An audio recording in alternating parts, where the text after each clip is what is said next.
Would like to call to order the May 1st meeting of the Clive City Council. Would the clerk please call roll? Mayor Edwards. Here. Council members Weaver. Here. Hoy. Here. Here. Fine. Here. Very good. Would you all rise and join us in the pledge of allegiance?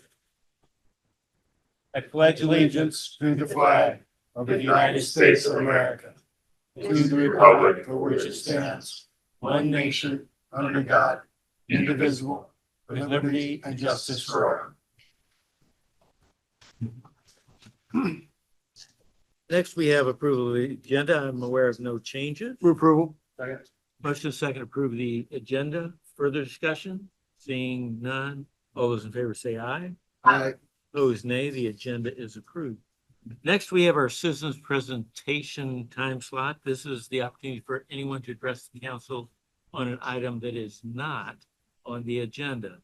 And Pete, while you check to see if there's anyone online, if there's anyone in chambers to address the council, please approach the podium. And as you might do that, I'll just remind everyone present that we support the pillars of character counts, endeavoring at all times to promote and model the principle of character counts: trustworthiness, respect, responsibility, fairness, caring, and citizenship. And in all that we do here, we expect everyone to respect those principles. So, anyone, Pete? For those participating online, you can get our attention in the council chamber using the raise hand function on your Zoom screen. Bottom, you'll see the emoji for react, and underneath that, you'll see the raise hand function. All right, you don't see hands going up. Very good. Well, we've got some proclamations tonight, so I'll move into those, starting with Bike Month. Whereas May has been recognized as National Bike Month since 1956, and the city of Clive will celebrate Bike the Work Day on May 16th. Whereas Clive's expansive network of 11 miles and trails in the Greenbelt provides safe and scenic routes. Whereas Clive's trails are essential for exercise, recreation, and community, offering year-round connectivity and integrating into a 600-mile regional trail network. And whereas Clive is committed to sustainable transportation as identified in the Greenbelt Master Plan. And whereas it's vital for drivers to ensure bicyclist safety by respecting the road space by sharing the road, I hereby recognize May as Bike Month and encourage all members of the community to join in this observance. And we also have Luke Hoffman here to give us a brief presentation. Luke. Yeah, I know that I have a pretty strict time limit. I'm going to try to stay within that. So I'm setting myself a timer here for 7 minutes, I think was the limit. So I just want to respect that time. And I know you have other things to get through, but Mayor Edwards, thank you so much for reading that proclamation and for inviting me here to speak, and council members as well. Really appreciate the opportunity to be here in recognition and celebration for Bike Month. You mentioned, the Greenbelt Trail and the trail network here. It's one of my personal favorites. It's the Greenbelt, the Great Western, pretty much my go-to. I don't even have to think about it. It's like, what are we doing today? The Greenbelt or the Great Western? And it takes you either direction, and they're both phenomenal trails. And the one that what I like about the Greenbelt is how it takes you along Walnut Creek. It's such a beautiful spot. You're literally out in nature. You feel connected. There's some mental health benefits. So thank you for what you do to support the trail network. I think it's a phenomenal impact. But I'm going to go ahead and move forward in the slide here and just talk about the economic impact of cycling and trails. Just real quick, the Iowa Bike Coalition, we're a statewide nonprofit organization dedicated to ensuring that everybody has a safe and accessible and enjoyable bike ride. We do that through education events, better policy, growing a community of supporters. So that's who we are. That's our mission. Why did we do this study? It's a renewal of a 2012 study that showed that the statewide economic impact back in 2012 was $364.9 million. And so it's been more than 10 years. A lot has changed in the last 12 years since that original study was done. Not only the technology that was used, such as trail counters to capture that original data, a pandemic, inflation, more trails, prevalency of trails, and also the fact that this trail usership has skyrocketed and been a durable change post-pandemic as well. Outdoor recreation is a big thing here in Iowa and continues. So we wanted to update that. Also, it's an opportunity for a collective impact to showcase the entire what I call ecosystem, or the big bike family. Take your pick of those two terms.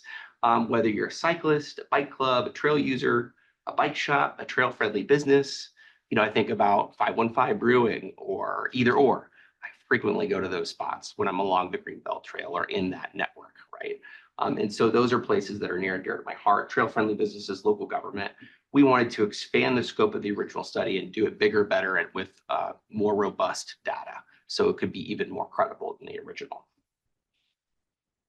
This is what all of the partners and sponsors who came together looked like over. We couldn't fit all their logos on the slide, but it is certainly a coalition. We wanted to live up to our name here. So over 7 county conservation boards.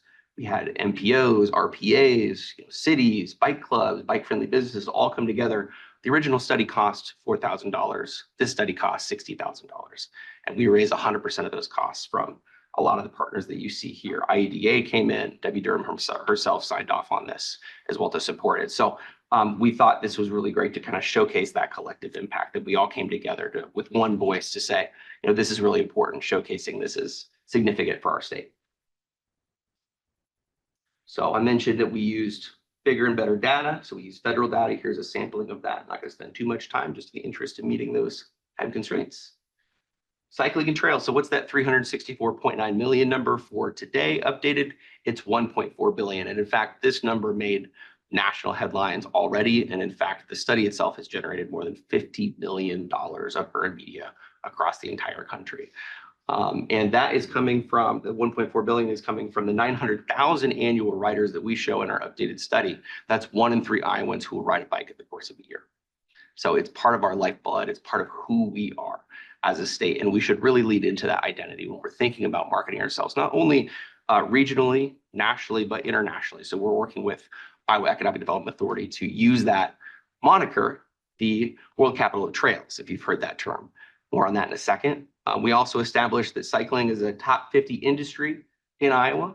So we actually went to the trouble of breaking down every industry and ranking them according to GDP, and then cycling and trails, according to that 1.4 billion, would fit within that.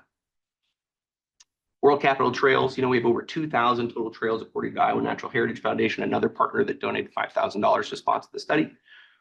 This here is the article that also got repurposed to the USA Today network. That was the front page of the Des Moines Register.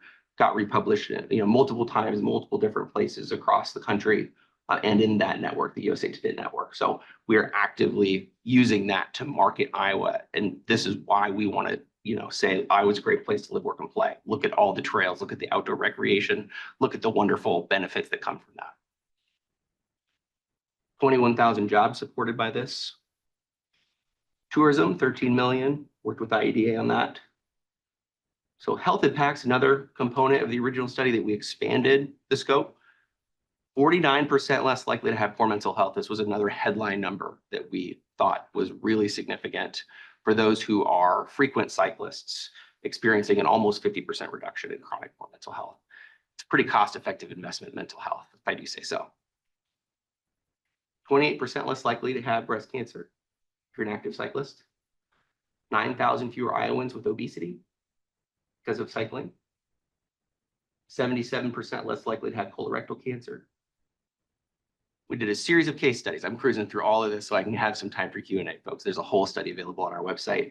We looked at various communities. One of the original criticisms you could levy on the original study was, well, that's just Des Moines or the Des Moines Metro, or that's just Iowa City. Well, not so. Sure, there's difference in scale, but the impact is there. And we demonstrate that conclusively with a series of case studies, in addition to just some regional analysis. And I won't get into all that today, but those case studies are available as part of the full study. City of Jefferson, I'll note, that's not Des Moines, right? That's a small town in Iowa, and they have great impact on the Rocky River Valley Trail. Bike safety, I do want to make some notes of bike safety real quick here. We did pass a crosswalk protections bill, level setting the playing field for all pedestrians, regardless of your form of transportation. Used to be that if you were afoot, in a crosswalk, a car had to yield to you. But if you were pushing a baby in a stroller, technically you didn't have to yield to the stroller because of an error in the code. There was a gap in the code that needed to be closed. Or if you're on a scooter or a wheelchair, cars did not technically have to yield. And if they hit that, charges would be dropped. And we saw that happen time and time again. So we closed that loophole. We passed a bill last year. This year, we passed another bill, hands-free. This was the big one. We've been working on this one for the better part of 10 years. Really excited to have this done. This is something that's going to be a significant improvement in the safety landscape for all people, not just cyclists, but especially for drivers. So this adds us to the list of 30 plus states now. We're the 31st state to get that done. That's my time, and I'm almost there. With your permission, I'll get finished up in the rest of the study. Partnership opportunities, I just want to make mention of some of the programs that we do. We have our Safe Routes to School program. We do have a walk bike roll day that happens on May 7th. We have 110 schools signed up. I don't think we have any from Clive, but we really love to get elementary schools signed up. Would love to partner with you on that. We'd really like to see some more from the Des Moines Metro. We have the entire district of Ottumwa signed up. Davenport area, all signed up. We need some from the Des Moines Metro. Bike to Work Week, that's part of the proclamation that was mentioned. Happy to help promote that. Bike commuter, I'll make note, our study shows that they're the biggest spender. You know, they spend $4,700 per year on biking. So if we can incentivize that, that's more of the pie for Clive, more of the economic pie for you to capture in your local tax dollars. Full study available on the website. And I think the next one is questions, pretty sure. There we go. So just about got there. Really tried to nail it on the time there for you, but I'd be happy to take any questions. If you have. Questions for Luke? Go ahead. Sir. Luke, thanks again for coming today. A couple of quick questions just to expand on some of the things you talked about on the Greenbelt Trail. Yeah. We talked a little bit about economic development. You mentioned 515, which is a great example. Two questions. The first is, where are other opportunities that could we develop along the Greenbelt that, as in your writing, that you see might be a good zone or an economic development zone? The second one is, when you look at our wayfaring signage on the Greenbelt Trail, how does it compare with other communities and other parts of the trails? What's your thoughts on those? Excellent, excellent questions. Thank you for that. I would say in that general area where you've got, either or and expanding and having a variety of other restaurants there or businesses, I think capitalizing on that would be significant.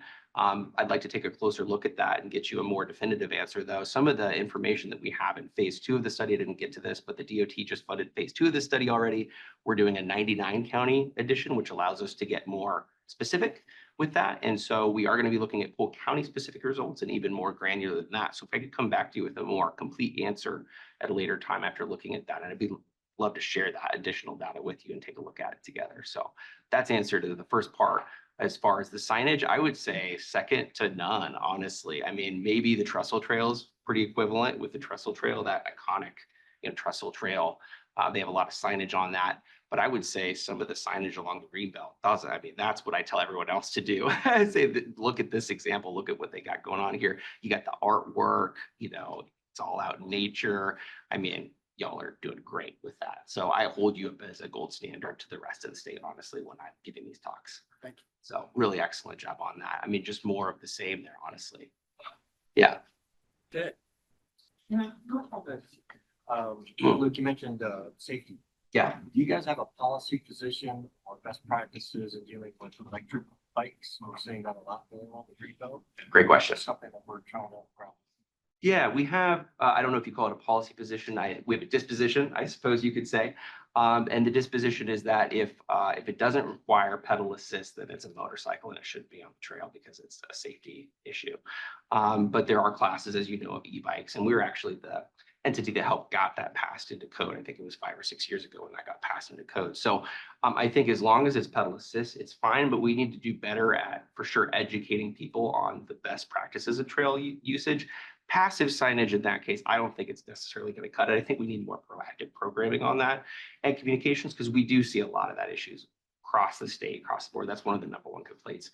What are we going to do about these e-bikes that are buzzing people? Having consistency across communities, because one minute, another Yeah. And what's the point if another one isn't enforcing the rules? That was the same issue we ran into with the crosswalk bill. If one community had good protections but the other didn't, then it's not being enforced, across the board. So I think more programs are needed on that, and that's something we're actively thinking about. I'd love to follow up with you on that offline. Yeah. My question was similar, but more specific to speed limits. Mm. And we had complaints both about e-bikes and then those who are really working on speed Mhm. on regular bikes. have you seen effective use of speed limit signs at all in any communities?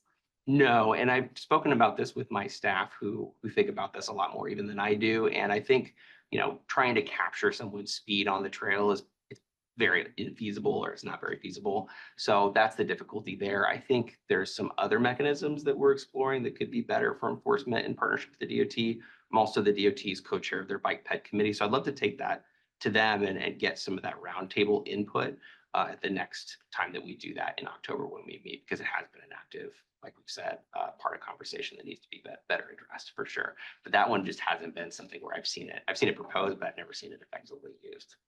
Good question. Yeah. Anyone else have questions? Look, I have one that I don't know if I want to answer or not, but we'll find out, okay? We've also grappled with this, the windiness of our green belt, right? And we've heard some complaints about that, but yet, to Susan's point, it's those that are still trying out for the Tour de France and, maybe they'll make the cut. I know exactly what you're saying. Yeah. And, so let's get it straighter, right? Let's straighten up. Opinion on that? Don't break what's perfect, please. Please don't. That's my personal opinion. I agree with you. I love the way it is. That's my personal opinion, just because I know every twist and turn like the back of my hand. I love that trail for that exact reason, that it meanders. And that's my favorite part about trail. I mean, if you want to do something and just put a straight line of concrete, I just think that you're missing out on some of the best opportunity to experience nature in a way that it was intended to be experienced, Definitely So, agree with you. I think that's it's my the most personal beautiful part of the perspective. trail. Yeah. between Waukegan Yeah, and I- Cummings or Yeah, anything, right? This part is that. So right. Undo it.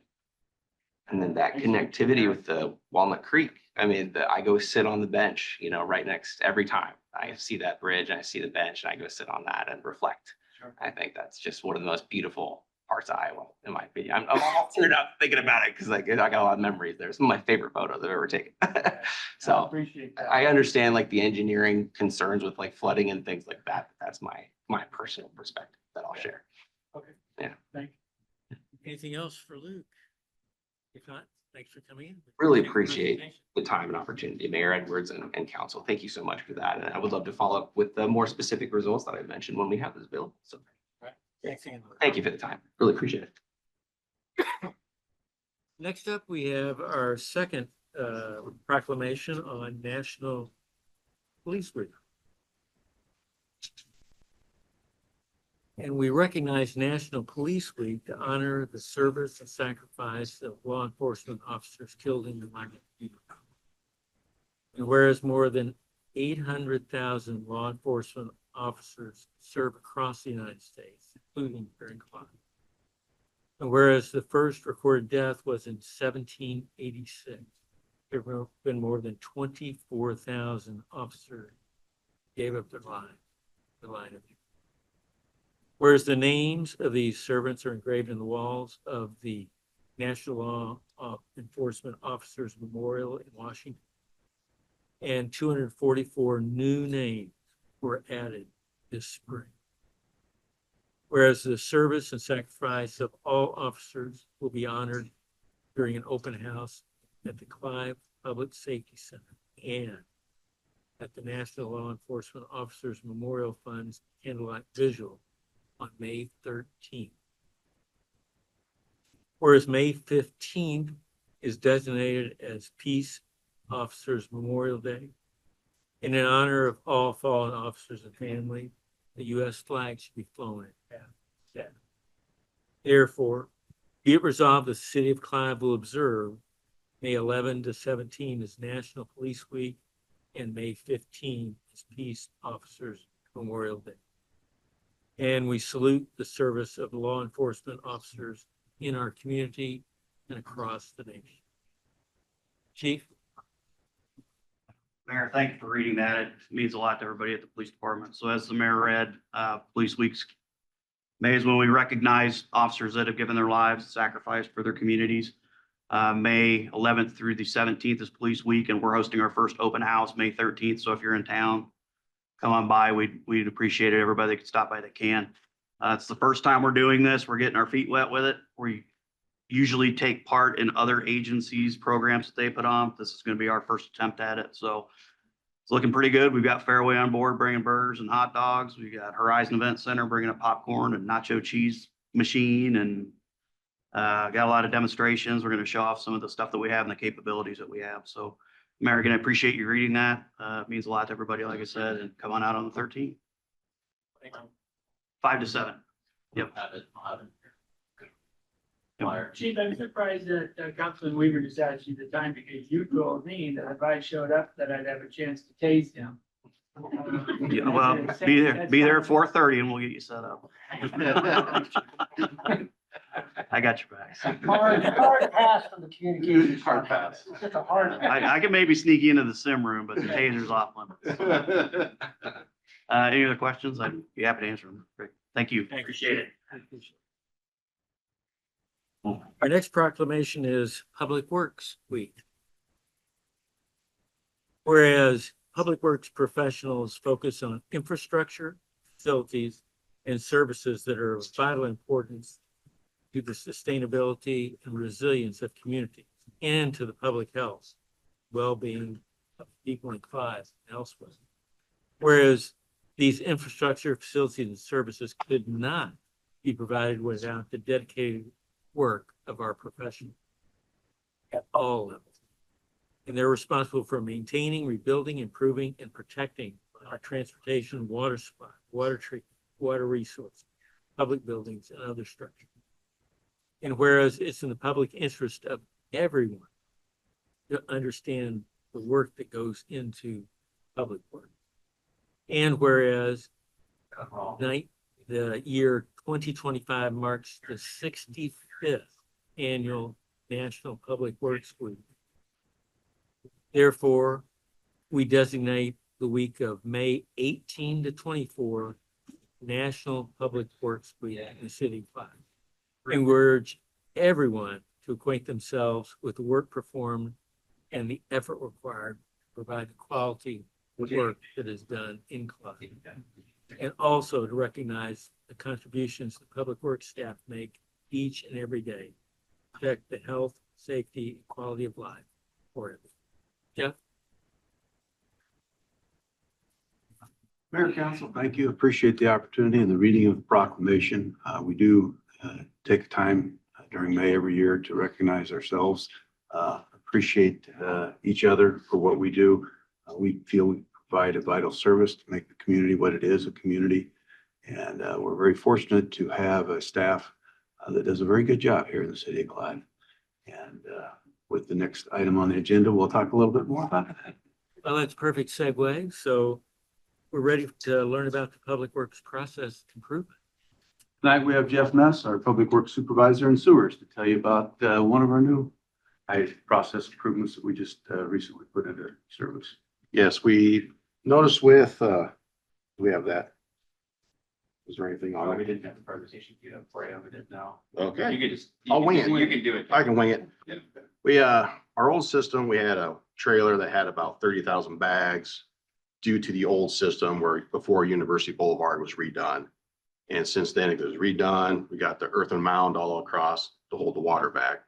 Since then, the trailers just sat there. So we decided, let's build a couple carts so that when we have to drop the bags off, we have pile sand, drop bags, take the carts, everything is contained. So all you gotta do is grab a bag, fill it.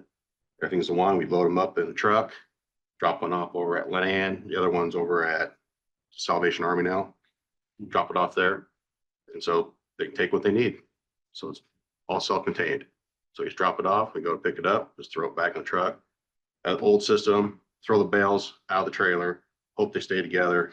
Then we go back there, we drop off 2,000 bags. They're all over the place. So now it just keeps everything neat. We just go there, pick it up and be done. So part of our flood operations plan, at a certain point, the public works team puts these assets out in the community for residents that need to fill up sandbags. And by them having a much more efficient way to do it, then they can get back to a lot of our other flood operations that are needed at that time, whether it's road closures or putting up barriers or whatever it may be. So great process improvement. Any questions? Great question. Sure. You know, as we look at the process improvement program that we've launched for a number of years now. I can honestly say that the Public Works has really been one of the key leaders of this effort. And this is evidenced by the Build a Better Mousetrap award that you folks won. Most recently, when you go and look at the Public Works facility, an excellent job of modeling that you guys did internally on the break room, the locker rooms. It's just amazing to me, the quality work that you guys do from an internal perspective, so we don't have to hire it out. It's more effective. It's more cost effective. Please give your department our kudos on a job well done. Will do. Again. Bet. All right, thank you. Thank you. Congratulations. Thanks. Next up, we have a consent. Move approval? Motion and second on consent. Further discussion? If not, would council please vote? And would clerk please post that vote?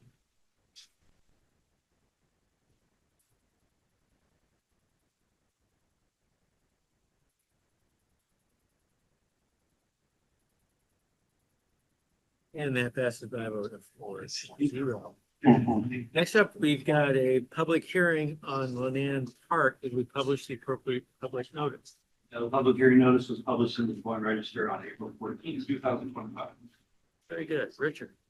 Mayor, members of the council, thank you for tonight. We have kind of the next steps in one of your strategic priorities, the Lenan Park project. But before I jump into that, I just want to give you a couple quick updates on items related to that. Today, Matt and I had the opportunity to present at Prairie Meadows on the next step of potentially getting a grant as part of their Prairie Meadows Legacy Grant Program. So we pitched to them the naming the playground or the spray ground for a donation of $200,000. So we're happy to have the opportunity and had a good engagement with the board there, and hopefully we'll hear some on that sometime soon.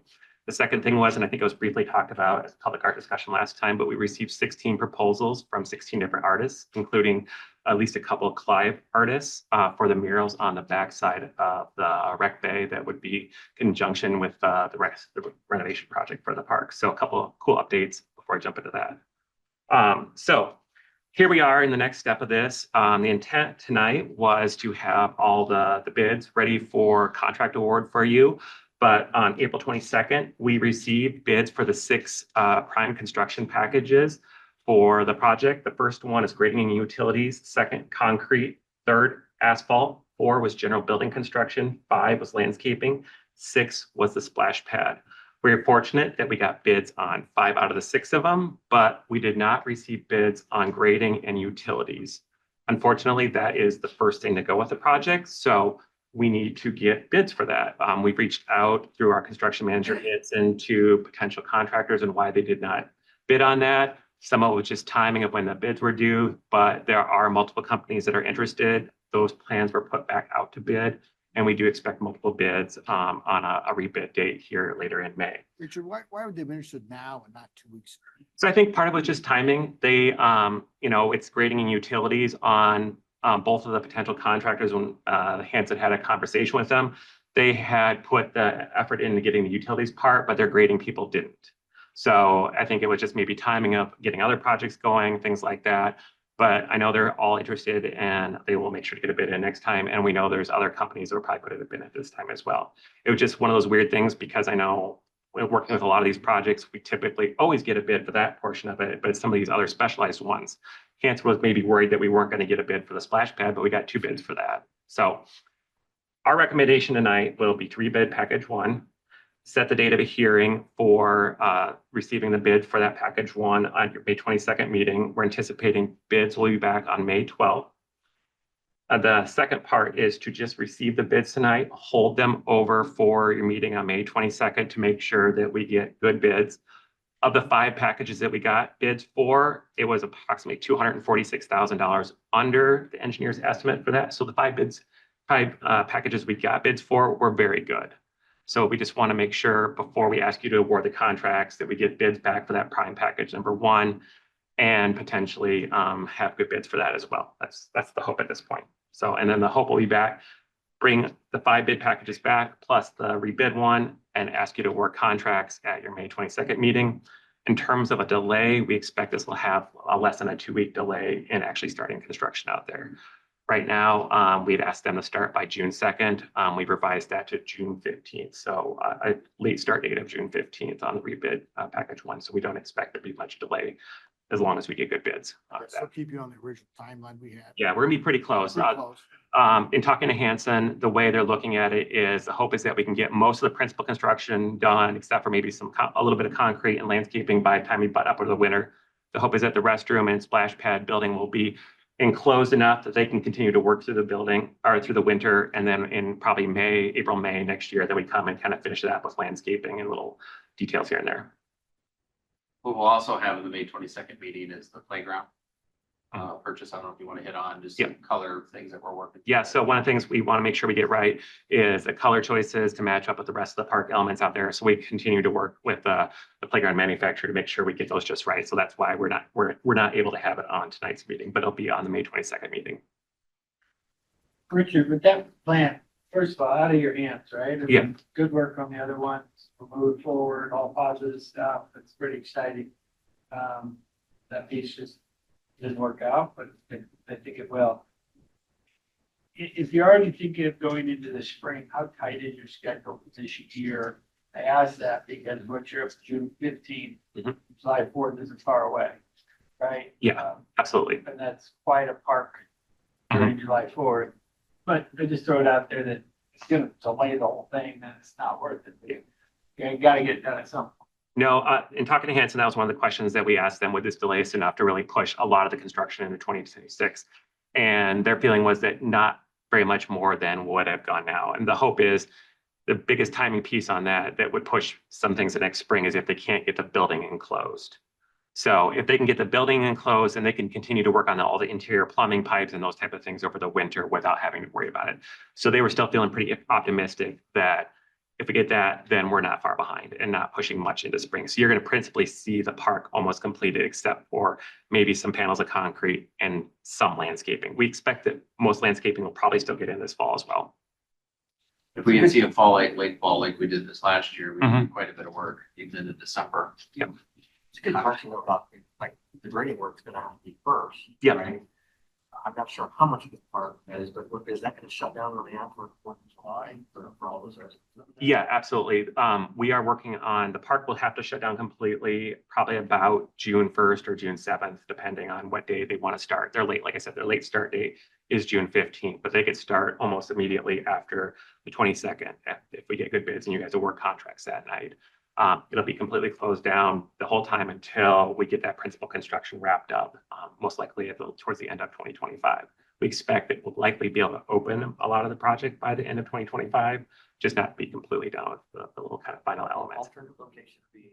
Yeah, so what we're in the process of finalizing a sign that we'll put out there probably next week on along Alice Avenue, as well as then along kind of the south end of the park there, maybe along the parking lot by the rec bay, that tells them, hey, the park's gonna be closing down. Here's what you can go and recreate in the meantime. So what we're gonna do is direct them to the city-owned land that we're working to get park amenities going at 78th Street there.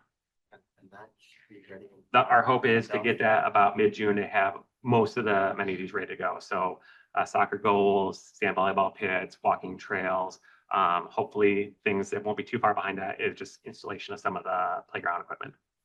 Then how do we incorporate that for communications messages feed into our various social media platforms, our newsletter, to get that message out to residents?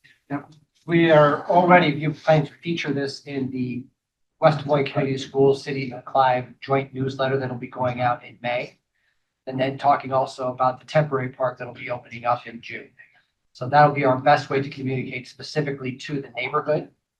But in addition, we'll have this featured as a primary news story on the front page of cityofclive.com. That'll make it also more accessible to people with different abilities and different language needs. And we'll use our social media platforms to share the word. We'll also can put some signage at the Harbach Center because we're really pushing good summer programming there now, and that'll be a useful place to catch eyeballs with folks. Directional sign.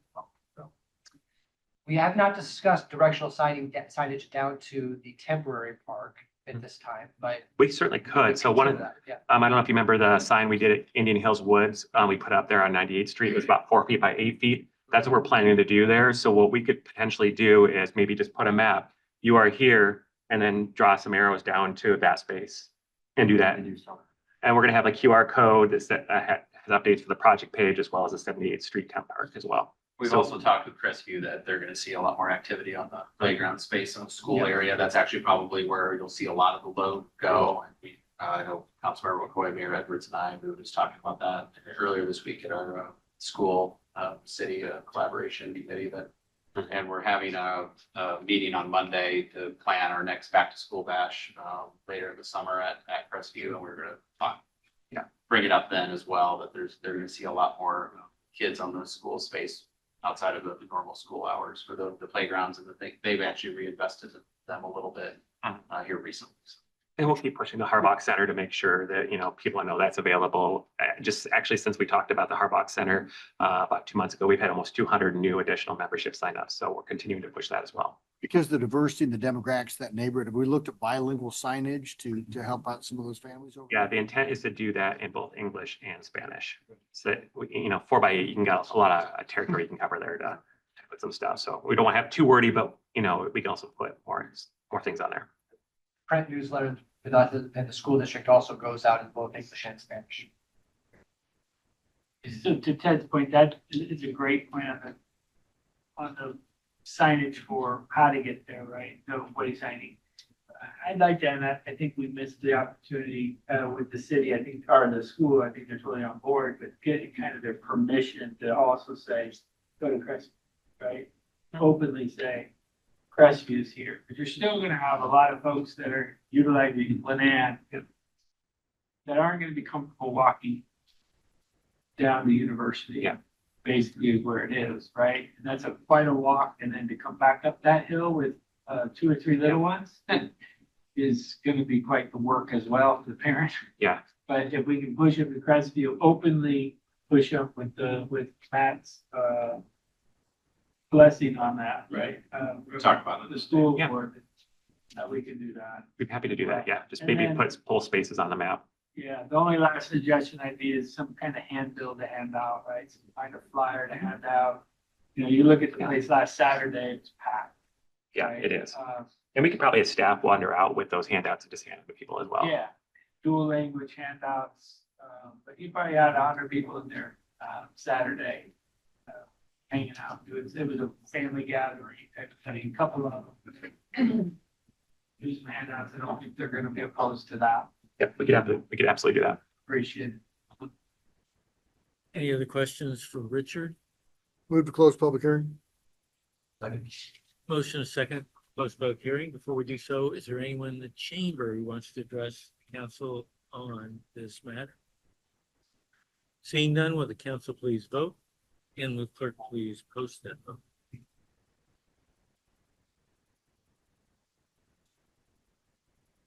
That passes by a vote of 4-0. The public hearing is closed. Move the resolution approving the plan specifications, form of contract and estimate of costs. Motion is second on the resolution. Further discussion. Seeing none, will the council please vote? And will the clerk please post that vote? And that passes by a vote of 4-0. Move the receipt of bids. Motion is second to receive the bid. Further discussion. Seeing none, will the council please vote? And would the clerk please post that vote?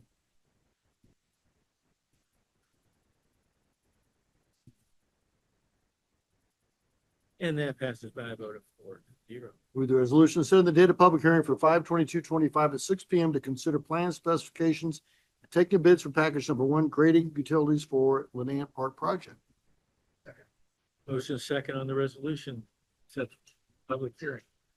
Further discussion. Seeing none, will the council please vote? And will the clerk please post that? That passes by a vote of 4-0. Richard, naming. Yes, so at one of your meetings a month or two ago, the topic of potentially renaming Lenan Park came up as being the right time if the city wanted to look at something like that. And the council's direction was to have a discussion with the Parks and Rec and Public Art Board to get some of their input on that. So At their April 7th meeting, we had a discussion with the board. We went over the history of why Lynn Park was named that way, some of the city's past history of naming parks and public spaces, discussion of why some of them are named after past mayors, some are named after nondescript objects like Canary Park or Wildwood Park or Country Club Glen Park. And then we went into a discussion. Staff intentionally did not give them a recommendation either way to want to get a dialogue from the board about what they thought about that. Within your packet is kind of a summary of that discussion. I think probably the best thing to say is the board didn't feel comfortable making a recommendation to you absent a policy. So I think that maybe was their number one recommendation, that they felt like the council, it would be great to have you guys adopt a policy for the naming of city facilities, parks, trails, buildings, things like that.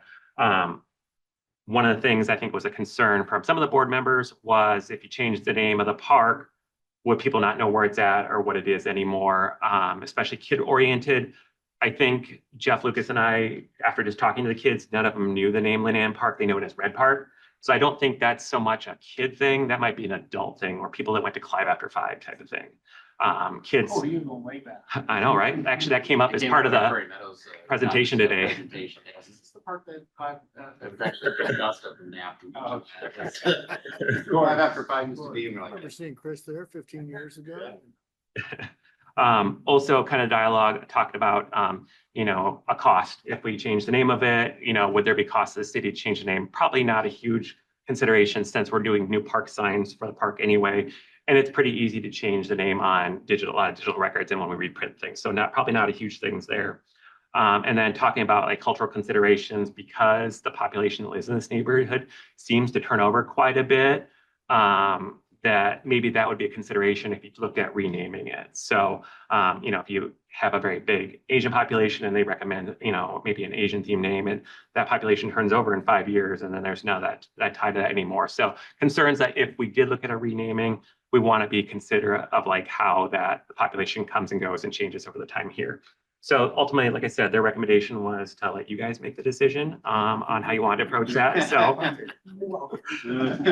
one thing I did also include though, should the council be interested in looking at considering a rename for this, I just looked at some different ways that we could approach renaming. So that's there as if the council wants to do that, but I'd be happy to take any questions or. Richard, go ahead, Sarah. Well, I was just gonna say, is there a timeline for when a decision like this would have to be made because of cost consideration? I think, and we wouldn't have to do it probably until next spring, spring of 2026. We could delay the installation of the park signs till that point, and give the city some time to do that. Chose. Think about talking about it and strategic plan. my recommendation would be is that's the path you're looking at is let's do the naming policy element of it. Have that be a policy that's adopted, and then this could be your first run of that policy if your desire is to rename because of this, $5+ million reinvestment, re-envisioning. And there's precedent for this. I mean, we've done it. Public safety building. Once, right? It's now Harbox. Used to be named something different, right? Dean Diamonds. So that's happened already. The name didn't carry over to this building. Having said that, there might be some value in still retaining the Lanand name for historical purposes, maybe on the shelter or some element within that Agree. space. All over the conversation. So is the direction of the council, you want us to put this on the kind of strategic planning list, prioritizes all your other number of other items I'm sure you'll have on that list, but we can include this. And we'll maybe have staff, we'll have a little bit of conversation maybe on, we've drafted or at least looked at some draft naming policy ideas in the past. So we can pull some of that up and put something together to at least inform the dialogue and strategic planning. How about that? That was good. Thank you. All right, thank you, Richard. Liz, you're up for utility rate adjustments. Hopefully third consideration. Start reading now. You can. Good evening, Mayor and Council. Yes, this is the final consideration for your utility bills. that were incorporated in the FY 26 budget. We incorporated the 2% increase for water rates, 4% for sewer rates, and then 3% for stormwater. We also put the ERU policy in place that was approved, and we'll be communicating with a letter going out to the commercial ratepayers next week. So we're working on the communications for that. Also under consideration is the solid waste resolution, increasing the fixed rate of 1.6%, which takes our rate from $16.12 to $16.36 per residential customer. And that is 1.6%. Yep. That's a lot of money. We thank you. We've had no public comments, either verbal or written through the adoption process. And I'm happy to answer any questions that you have about the utility rights this evening. Any questions for Liz? Have we gotten any comments from commercial partners, business partners? Not at this time. We haven't. Councilman, I offer that, and when we went through the list, we're talking now about a universe of 400 to 420 parcels. Maybe not unique owners, but 400 to 420 parcels. When we looked at some of those that would be particularly affected by the gravel change, the outlots, some of the other parts of the policy that are changing, we are probably less than 10 that we think are significant to the point where we're going to have some personal conversations with those property owners.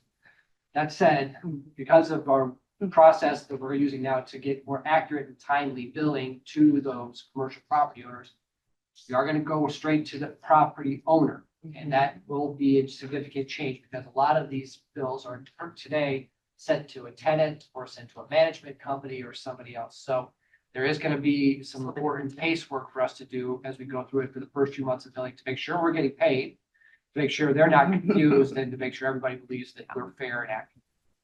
So I'll have a draft of what that ERU letter is gonna look like. I'll have it for you tomorrow. I move that ordinance number 1159 pertaining to water rates be considered for the third time placed upon its passage and adopted. Second. Motion is second for the third consideration of 1159. Further discussion? Seeing none, will the council please vote? And will the clerk please post that?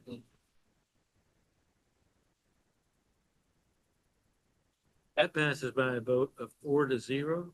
Ordinance number 1159 is declared to have been enacted. Move that ordinance number 1160 pertaining to sewer rates be considered for the third time placed upon its passage and adopted. Second. Motion is second for the third consideration of 1160. Further discussion? Seeing none, will the council please vote? And will the clerk please post that? That passes by a vote of 4-0. Ordinance number 1160 is declared to have been enacted. Move that ordinance number 1161 pertaining to stormwater be considered for the third time placed upon its passage and adopted. Second. Motion second for ordinance 1161. Further discussion? Seeing none, will the council please vote? And will the clerk please post that vote? That passes by a vote of 4-0. Ordinance number 1161 is declared to have been enacted. Move the resolution approving revised solid waste rates, and your mayor, Mr. Mayor, I will be abstaining for obvious reasons. Second. Motion is second on solid waste rate. Further discussion? Seeing none, will the council please vote? And will the clerk please post that vote? And that passes by a vote with 3 affirmative and 1 abstention. Thank you. Thank you, Liz. Matt. Thank you, Your Honor. The last item that we have on your agenda this evening is the interview process for council vacancy that currently exists by the City Council. We had initially 7 candidates that had submitted their application. We had 1 withdrawal earlier in the week. And as of this afternoon, we had 2 more withdrawals. Jeffrey Faber and Giselle Crow have withdrawn their names from consideration. Dave Rozak, who is the first on the list for tonight, he was the first application in. He had his daughter getting married today. So he had recorded a video answering the initial questions that were provided to all the candidates. That video has been shared with the council, and a link to that video will be included in the minutes for tonight's meeting. I'll also include the link in the chat on the Zoom online for anybody who would like to click that. He will be back then on your May 22nd meeting to answer any follow-up questions that the council may have. So of course, it's a significant family event, wasn't able to be here this evening, and as the council had indicated to staff that you were going to do your interviews tonight and wait until the May 22nd meeting to make your appointment consideration. So with that, we have 3 candidates who are here in the chambers tonight to be a part of the interview process. Your Honor, typical process the council has taken in the past is we will take the candidates in the order that they submitted their application. In this case, we'll ask the other 2 candidates. So we'll start with Fabian tonight, and then I'll take Brianne and Andrew into one of our conference rooms just off the lobby. And then when Fabian is completed, I will bring each of the others out one at a time, and then they can remain in the council chambers once their interview is complete. Is that the process the council would like to follow, just to confirm? Very good. All right, I will. And Matthew, did we publish appropriate notice on this? Yeah, we published our notice of intent to appoint on March 17th, 2025 in the Des Moines Register. Very good. Thanks for taking care of that formal requirement. And all of you have sheets that you can follow. Again, my intent is to ask standard questions, and then we'd have the opportunity to supplement those either during, relevant, or at the end.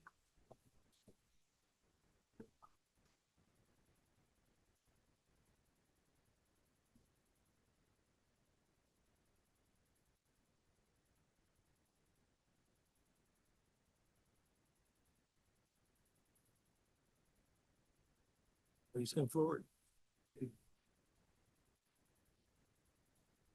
We'll get you queued up. Sure. Yep, please do. And as soon as Matthew sits down, we'll get started. I'd like to offer a name suggestion for that park. Perez is a good name. It'll last for a long time. Oh, very, very good. What we'll ask you to do is identify yourself, where you live, specifically in Clyde. Okay. We got that much. And then tell us why you're interested in serving as an elected official. So, Fabian, go ahead. Hello, everyone. My name is Fabian Perez. I live at 16533 Horton Drive in Clive. It'll be 4 years in July since my family and I came. I didn't know this was going to be public, or I would have asked my wife to stay home. Anyway, so 4 years coming up in July. I think it's important to be an active member of where I live. I was part of boards in Chicago. I love this city. I knew nothing about it before we moved out here. I had no idea it was like intermingled with other suburbs. And knowing what I know now, I would 100% choose Clive. So I think we just got lucky that way. I think that's about it. I just want to be part of the community. Follow up on that question. Maybe what boards were you involved with in Chicago? I was board president for the East Village Youth Program, which is a college scholarship program. I was with that for about 10 years. Any other park board here? I serve as chair of the Library Board of Trustees. It's my 4th year. Great library, by the way. Well, you guys. Very good. What previous involvement have you had in the Clive community in terms of community groups, boards, commissions, and business groups? You addressed some of that. But we'll let you elaborate. So this is, again, I'm in my 4th year on the Library Board of Trustees. I'm chair now. I was secretary last year. I feel that's given me a great opportunity to meet Richard Brown and other people who work right now for Clive. My brother-in-law is a building inspector here as well. So that helps. I think that's it. Follow up. Next question. Clive strategic plan. If you looked it over, what are your impressions on the goals, top priority? I think it's great. I appreciate the wellness part of it. I think strong families create strong communities. So that's something that personally I feel is very important.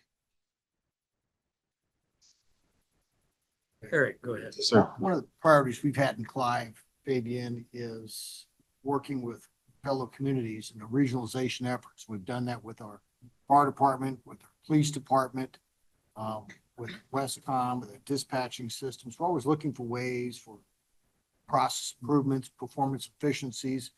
What would you suggest as other ways we could work with neighboring communities to work together, to collaborate, to give better service at a better cost? If you, it's a big question, but if you can be specific, I'd appreciate it. Given the geography of Clive, it's kind of a rectangle. I feel there's a way that we can improve communication on both sides, as opposed to calling it the tail or the east side, I think would help in that. I personally live at the tail. I love coming to the east side, but I feel there could probably be a better way of communicating all of that. That, you know, even though the police department is on this side, that the other side is also served well. Thank you. Next question. What skills, attributes, perspectives, and experiences do you feel you would bring to city council? Life would be the first one. I feel like I've lived a rich life, many experiences. I was a case manager in Chicago at the start of my career. Most of it now has been in technology. In all of my jobs, I've been somewhat of in a consulting capacity. So I feel that listening is a good skill that I have, I hope. I'm doing a lot of talking now, so not the best example. But I feel like I listen well. Let's talk more about the IT background. How would those IT skills help enhance what we do here at the city of Clive, and what specific areas could you recommend that we could sharpen the saw? Great question. So most of my IT experience has been in server and desktop support to small and mid-sized businesses. I would consider city government a business as well. You have to pay people, you have to get paid, you have to communicate things. So I feel that type of organization from an IT perspective is something that I have. My recent experience now, I'm in event technology. So user conferences, expos, I build registration websites for those and mobile apps that accompany those. Cloud-based? Yes. Yes, I mean, there's a container that it goes into, but yes, it's all based in the cloud, so you can have it on your phone. Mhm. Susan? I'm interested in the casework that you did early in your career and what kind of experience you had from that. What type of casework, I guess, and can you elaborate on that a bit? Absolutely. I was a case manager in Chicago. The Department of Children and Family Services for the state of Illinois would outsource certain contracts to smaller nonprofit agencies. Most of my experience is working with 16 to 21-year-old wards of the state of Illinois, helping them reach independence. Excellent. Mhm. All right. If appointed, would you run in the election? Absolutely. Well, those are the 5 questions we told you about. Now we'll let the council have fair game on anything else. All right. Who wants to go first? I will. Susan? I love it that you love Clive, I do. but I'm wondering if you could be a little bit more specific about it. So is it some of the businesses here, some of the people you've met? How do you see Clive being a special place that you'd like to continue to support? When we moved here 4 years ago, our son was an incoming freshman or 9th grade as it is here. I think it's great that he got to go to a great school. I didn't have to worry about crime as much as I would have if we had stayed in the city of Chicago, a city which I love, by the way. I miss it every day. But it's great to be able to live in a place where I don't have to worry about those kinds of things. I feel he's had a great life, and his happiness brings me great joy. And the bike trail, I rode it a couple of times. Some would argue with me that some people tell me it's flat. I don't think it's flat at all. Some inclines, anyway, but yeah, I love it. I love that it's not straight. I like that I can see something new each time. I used to be a runner. I've run 17 marathons. Last one was almost 10 years ago, 40 pounds ago. And I feel like I can take that up again. So, Fabian, you mentioned, serving as the chair of the library board of trustees. What insights or experiences do you have from that, that would help you and a role on the city council? What do you learn from that? Well, procedural work and sitting on a board for starters. Again, being able to listen. I try to listen. I think that's important. Would your son say you listen? He does. Yeah. I mean, he shows it in his own way, but yeah. And he's graduating from Joaquin Northwest High School and is attending the University of Iowa, which is great, especially since, well, my wife went there, so she's pretty happy about it. All right, so Fabian, as you probably know, this council's been together for a long time, over 10 years. Okay. We have a lot of continuity. It's probably 50 or 75 years of council experience. Sure. in the City of Clive. Sure. A lot of continuity. Yeah. You know, when we look at doing the appointment process, we look at qualified people, we look at what people have, what they can bring to the table, but we also look at what's a good fit. Right? As you've seen with your library board, you talked about this a little bit, how to collaborate with other people, how to work together. Walk me through your collaboration methods in working in a team environment where you're voting, you're having dialogue, you're discussing multi-million-dollar issues, you're discussing problems. Could be a barking dog, it could be multi-million-dollar construction projects. Walk me through your collaborations, how you work with the board. Well, first of all, congratulations on 10 years of being together. Then it's longer than that. Hopefully you all would be okay with the new face on the board. There's nothing that I can bring, no matter how experienced I am, how smart I am, how somewhat funny I think I am, that's going to change any kind of dynamic. So it would be in my best interest and all of our best interest for me to just listen and figure out how things operate. If you guys have been doing a great job, there's no need for me to come in and try to change anything, but hopefully learn as fast as possible and try to keep up. Other questions? Ted? One last one. Yes, sir. John mentioned, about running for re-election in November. There's conversation out there that, there's a group that might force a special election. And so what that would mean is rather than running in November, you run in August. I know it's kind of silly because it's only 2 months difference, but that's what would happen, is that a special election would be forced in August. If that were to happen, would you be willing to run in August, which means basically your summer is shot. You're running for office instead of in fall. So would I still run in Yeah, August? would you run Oh, in August? absolutely. No. Yeah, despite the fact that it's over the summer. Okay. Sure. Other questions? They're off the hot seat. Well, thank you for your time. Thank you. Perez Park. Good honoring.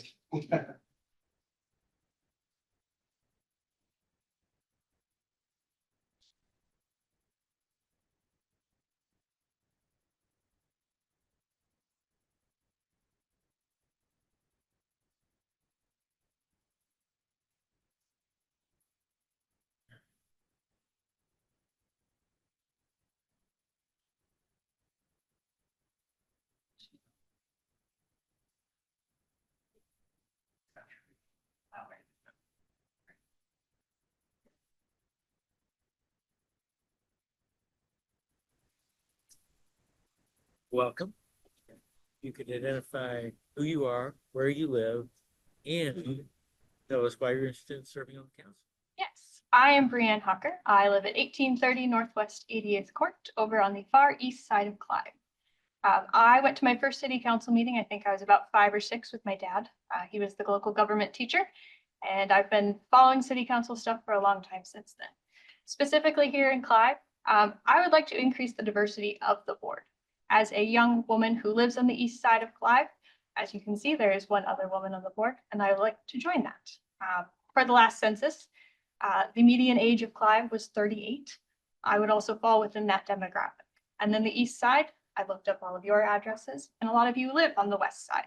So I would like to represent the east side, which looks different from the west side in a lot of ways. And I think that brings a lot of perspective to it. And I've spent the last 5 years on the Board of Adjustment, and I think this would be a great way to elevate my role within the city. Thank you. Yeah. And you mentioned the Board of Adjustment. Are there other commissions, business groups, community groups with which you've been involved? The Board of Adjustment is the biggest one I do in Clive. I also am on my 3rd season with Girls on the Run. I got placed in a school in Urbandale. I was actually supposed to be at Crestview Elementary, which would have put me within Clive, but a last minute change sent me out to Karen Acres Elementary, which actually does have one child from Clive who lives nearby. That's the big ones in my life. Also a very regular blood donor, which I like to think sometimes maybe my contribution makes it back to a Clive resident here and there. Clive strategic plan. Yes. After looking it over, what are your impressions of the vision, goals, priorities? Yeah. Like I said, I live on the east side, so that 86th Street project, it's a great thing. I moved to Clive really hoping that would take off because it is a little underdeveloped compared to the west side, and I really like seeing that development that's happening. Lynn Ann Park has been great to see how that's progressing along. The temporary park there on 78th, I'm really looking forward to that because I think that'll be a really good use of space. I used to live in Beaverdale and was one of those people whose basement flooded. I don't wish that on anybody. So really those focuses on the buyout, I want those people to have success too. Those are big ones. I'm a frequent user of the Greenbelt Trail, so that's a really big one for me. I want to see that continue. Those are the big ones for me. I think it's a really great direction. Clive obviously grew east to west, and now with the west really wrapping up and being in a good place, it'll be nice to come back to the east. You've mentioned living on the east side of Clive a number of times. We put together the 86th Street plan that helped to address a lot of the east side issues, whether 86th Street, whether it was housing, whether it was walkability. I don't remember you being on that commission. Did you ever think about that, or were you on the commission? There were those small town hall meetings that met for about an hour, like a noon slot and like a 4 o'clock. I attended a handful. I don't know if that's the same thing. I moved to Clive in February of 2020, so I don't know when those all kicked off. It was 2020. It was 2019, started in 2019, and 2020, the plan was adopted in 2022. Okay. If there's been a chance to vote in a poll for something though, for something happening in 86th Street, I have voted in. Early enough, it says Chicago. Exactly. All right. What specific skills, attributes, perspectives, and experiences do you feel you would bring to the council? Yeah, so most of my professional experience has been in the regulatory compliance space. And then obviously I'm on the Board of Adjustment. So being analytical and having to look at things from a lot of perspectives to see how it impacts lots of people. I was the compliance officer of a healthcare organization with 2,000 employees that served 5,000 kids and their families. So if I made a policy decision that I thought was in our best interest, it also impacted all of them. I think about that every time we make a Board of Adjustment decision. It's not just this house, this property. What precedent are we setting for the rest of Clive? I don't take those decisions lightly, but that is something I pride myself on, being analytical and seeing lots of different sides. I really like building relationships with people. I'm naturally pretty quiet, but I do like to meet with people one-on-one and hear from them. It's one of the best parts of the Board of Adjustment. You get to hear from everybody. And the good, the bad, the ugly, I think that rule should be different. You hear it all. And I really like finding that common ground with people and saying, this is why it is the way it is, and this is the way we're trying to get it. Well, where can we meet in the middle? If appointed, would you be seeking election for the remainder of the term? Next election? I would like to think so. Hard to say where life will be in a handful of months, but I think continuity is really important. That would be what, a handful of months in the role. Obviously, if I ran again and lost, I would accept that. But I do believe that continuity would be important to at least put myself back in that position. So is that a yes or a no? We'll go yes, if you're going formally. And then a follow-up to that, anyone will have an opportunity to circulate a petition after making the appointment Yes. to require a special election, probably based on the timing occur in August, just a couple of months before the general election in November. Would you also run if that were the case? We'll go yes. We'll keep it definitive, yes. Now we'll open up the council to Yes. ask anything. So, Go for it. starting with this end, we'll start with Councilmember McCoy. We'll start with East Side. You were as far east as I got. John lives up the street from, Oh, we're next door. We're next door. next door neighbors. Ah, Literally? Yes. Literally. I Don't really hold pride that against myself her. on saying I live next to the neighbor of Clive, or the mayor of Clive. Let's dive into the last question the mayor asked you, which was the remaining term of the council seat. I mean, either way, you're going to have to run, well, you have to, but either way, this position will open for an election in November. Yep. Right, There's no way around that. Whether that special election thing comes or not, to be determined, Yeah. right? I too believe in that continuity and that piece. Can you explain what the hesitance is in running in November or August? And believe me, I can give you a whole list, why not? But what's your hesitance on that? I have been kind of pursuing a couple different, this is a public forum, work opportunities. And I don't know what they exactly will entail. And so they perhaps could start later this fall. I don't know, which would limit my ability to participate because I don't think it's worth anyone's time to be the elected official and not show up. I also assume you have some sort of attendance policy. So that's my hesitancy. I don't know what my life exactly looks like come November. But I would like to think if it's free, absolutely, go for it.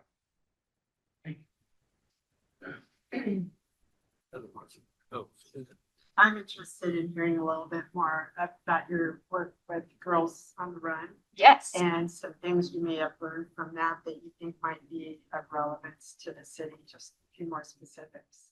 Yeah, one of the values of Girls on the Run is assuming positive intent, and I take that value with me just about everywhere we go. And that's not just teaching it to the girls that I spend time with, because we all get telling ourselves a story of something really, really negative. And that person cut me off in the parking lot because of this. They may not have seen me in the parking lot, and I'm not going to blame them for something that really doesn't impact me. And that's one of the big things I always show. I assume people want to do the right thing. Whether that's true or not, I don't know, but I assume they want to do good things. Another big one we talk about is positive self-talk. And that is a personal favorite of all of my girls this season, and saying positive things to ourselves. And that really helps avoid a lot of the negative. We talked about mental health earlier in the meeting. Positive self-talk can do a lot of wonders. And there are days where you wake up and go, today doesn't feel like a good day. But if you tell yourself enough times a positive thing, eventually that day really picks up. And those are things I've taken Girls on the Run, work, play, everything.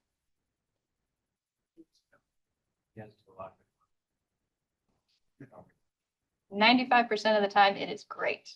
Those full moon days, that is not a great 5%. Brianna, thanks again for being here. I have a couple questions. I want to be consistent with the questions that I ask each one of the candidates. Yep. So we're fair across the board. Yeah. One of the things we do here in Clive is in a regionalization effort, we work with our neighboring communities to improve our processes to work more efficiently and more cost effectively. For example, police departments, fire departments, Westcom, which is a dispatch system, and some other things, including economic development. As we look to continue, Clive's not growing, it's landlocked. What would you suggest are other ways we can work with neighboring communities to increase those efficiencies and put ourselves in a better spot moving forward? And be as specific as possible if you could. Yeah. That is a great question. That is much harder than the other 5 that were listed initially. I think, I don't know when these other city council meetings are, but seeing what their top priorities are. I can go online and look at anybody's agenda and see this is what they're focused on. You can go back and watch their meetings, their public records. What is everybody else worried about? Are we worried about the same things? We talked about the bike trail earlier, the things that impact, Clive, it extends down to Windsor Heights and Des Moines. What is everybody doing about that? And find those common spaces. I think that those are really easy things. I think it's really easy to talk to your friends and coworkers. Not everybody you associate with lives in Clive. What are their priorities? And then obviously maintaining council member relationships with other councils. Second follow-up question Yes. is, so this council has been together for over 12 years, the same people here. So we've been together for a long time. Talk a little bit about, one of the things we're looking for in a candidate is a qualified individual, all of the good background stuff, but others, the ability to work together and collaboration is in a team format. Tell me a little bit about how you work together in a team and how you would collaborate with other members of this council. Yeah, I have always worked as a small department in all of my professional capacities, so I'm used to going out and befriending others. Compliance is not a one-man show, so I'm used to, let's talk about your kid's soccer game. What did you do over the weekend? And forming those small but significant moments over time and building trust that way. And then when the chips are down, we can say, yes, you trust me and I trust you because we've got this great working relationship, friendship already, that we can go about that route. I found I'm a naturally trustworthy person. I don't know if that's the compliance person in me, but people always stop by my desk and say, hey, I've got something quick I want to run past you. And I'm always a listening ear. I also like hearing what perspectives people come from. I don't know everybody's background. I come from regulatory compliance. Great. That's the approach I'm going to take to this role. What are other people doing? Are they in healthcare, finance, that kind of thing? What perspective is everybody bringing to this role?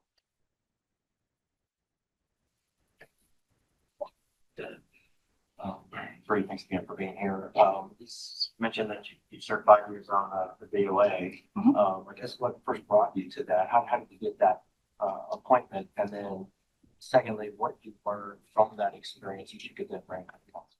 Yeah, I believe there was a Facebook post in late 2020 that said, we need people. And I said, why not? Way to go, Pete. Yeah, it worked. It got me. And actually that was at the time, Mayor Saxena, I believe, was coming off the council or off mayor, and Mayor Edwards was running. So I don't know, I missed some step in the process and I Oh, that's great. was there. Yeah, that's great. And I applaud you for stepping up. Yeah. I love telling people about the Board of Adjustment because people actually come to these things. Yes, the people of Clive are very passionate about a lot of different projects, particularly their homes. I don't know that I've necessarily had to learn, but you have to listen and say, what's the crux of this argument? Because people get really tied up into the emotional parts of their home. And this is why I need this particular aspect. And I have to look at the code and say, your property is not special. And I'm sorry, but we can't do that. And I know everybody Not thinks always easy. it's not. And people get upset and they get angry. And I believe they show up at your meetings and let you know that Yes, they do. you're welcome. But that's the obligation, right? I signed up for that. I believe part of that interview process was, are you okay saying no to people? As a compliance officer, yes, I tell people no all the time. I'm very comfortable with that. But I'm also, you have to explain it to people. You can't just say, no, that's the end of it. And I think that's what I can really bring to a lot of it is an educational component of we're not saying no because we think it's a bad idea. We're saying no for these very specific reasons. But you spend a lot of time talking with people and finding out their priorities. You know, I believe we changed the setback rules here because we got a lot of requests to cover decks. And every single one of them was a 2-foot setback request. And we approved them because we said, well, yeah, that's a weird property. And I think that's been good. It's really cut down our workload. We get to hear other fun things instead. But the Board of Adjustment, yeah, it's a lot of listening to people and asking the right questions. I think that's always been really important, getting the right information out of people, the facts. What I heard out of that trip was that she skipped the process of getting on the BOA board because of like some neighborhood picnic or something. Or I don't know. Slid through. They haven't gotten rid of me, so Well, thank you for your example. thank you. Any other questions? All right. Thank you. Thanks.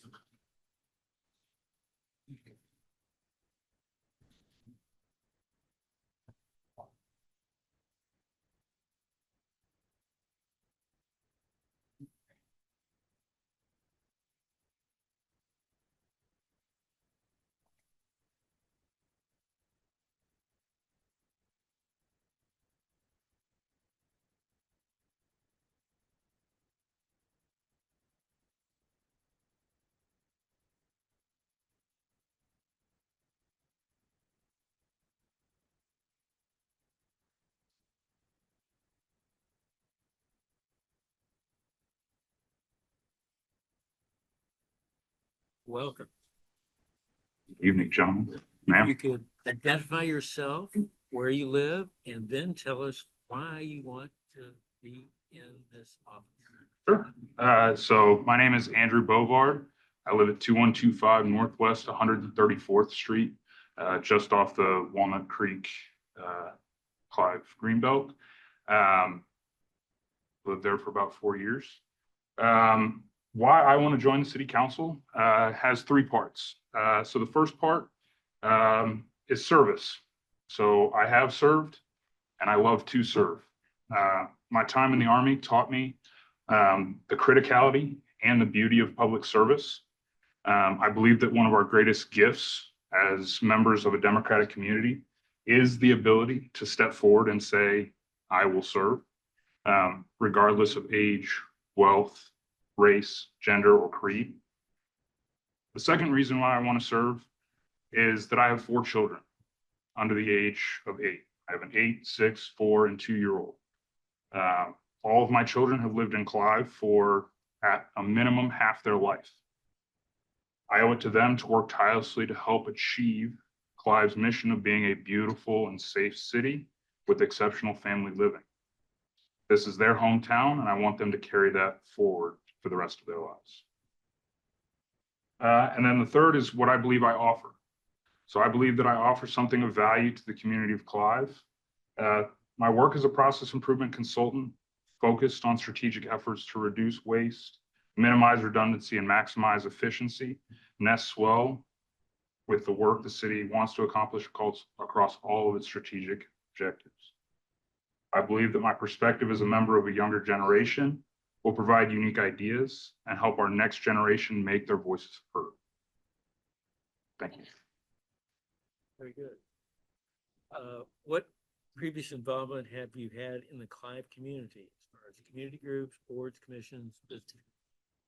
So, as I said, I have 4 children under the ages of 8. One of our major issues is time. Raising small children, as you know, takes a lot of effort. So in terms of activities, in terms of business and interaction in that sense, I don't have a lot of interaction in that regard with the Clive community. What I do have is a lot of interaction with the facilities and the parks and the Clive community as a whole in terms of Friday night food trucks is a big thing that I love taking my kids to right down the street from our house at Campbell Park. It's, if you ever see a horde of small children running rampant across a field, those are my kids and we're there, I promise. But now that my kids are starting to get older, we're out of the potty training phase. We're out of some of those other more time intensive things. It gets harder, I'm sure, but now it's time for me to kind of look forward and start opening myself up to those opportunities. And this is one of those kind of first opportunities that I saw that I said, this is a great opportunity for me to step forward and say, I would like to serve. Good. Go ahead, Eric. I appreciate your service and I appreciate your military service. You have several veterans that sit up on this council and we certainly appreciate that as well. I understand you've got 4 kids right there. Just want to offer this. This is not an entry level position. Sure. And one of the things, when I was first elected council, I had a 5-year-old and 1-year, and I managed it. I managed before that serving on the Parks and Rec Committee for a number of years. So it can be done. It's all about managing time, as you well know. So just want to throw that out there as a caveat. I understand placing your family first, and I can certainly relate to that. Yes, It can be done through a time management perspective and balance. Absolutely. Just wanted to. Thank you. Appreciate it. Clive's strategic plan. What are your impressions of our vision, goals? The first word that comes to mind about the strategic plan is that it is comprehensive. Reading through it, there is a significant amount of work and goals looking forward to 2039, which I believe is the kind of the final stage. As a process improvement consultant, one of the things that I really enjoyed was the major focus on that continuous improvement. To me, in my work, I'm always focused on that, how do we provide the most value without increasing costs or increasing or decreasing quality? The triangle of time, cost, and quality. So for me, seeing the multiple efforts, hearing, about the Public Works today, talking about their process improvement efforts. One thing that I also noticed, and this may just be my lack of kind of further understanding, but the lack of metrics stood out to me.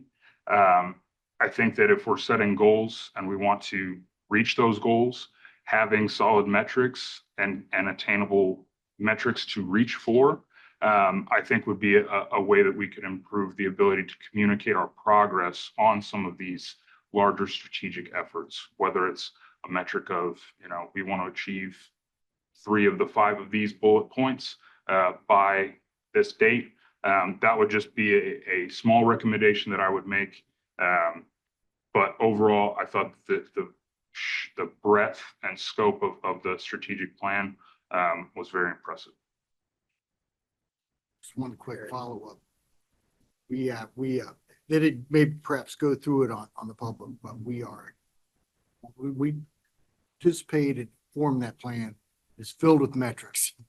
They may not be that on what you saw right there, but Captain Weaver here is the king of metrics. Absolutely. And Yep. everything that we do as far as policies and procedures have various metrics established with them, attached to them, that we're able to evaluate the success of that.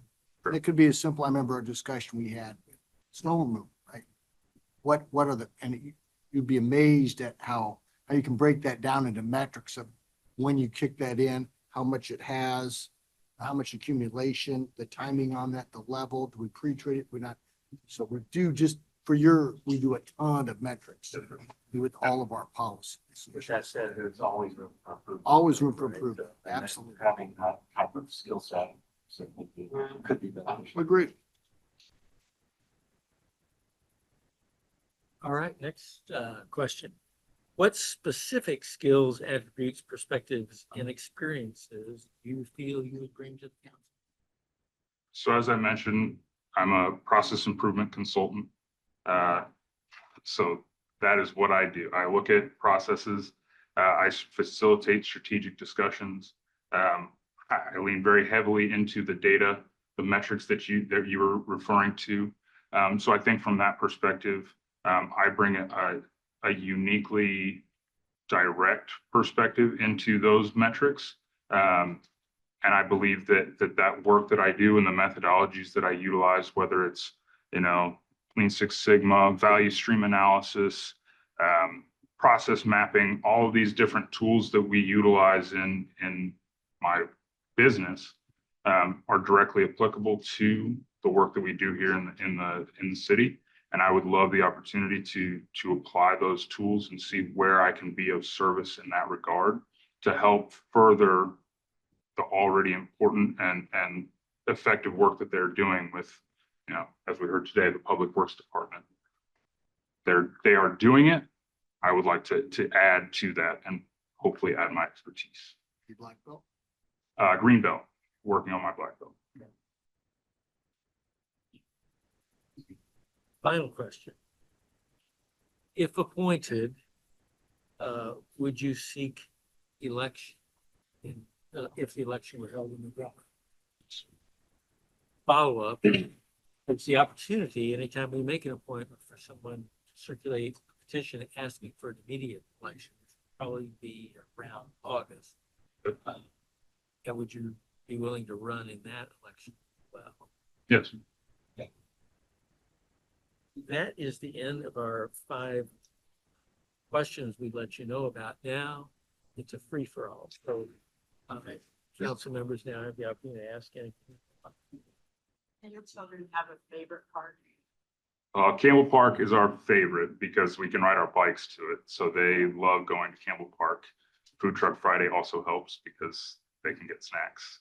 And, so I thought you were gonna ask if they had a favorite parent.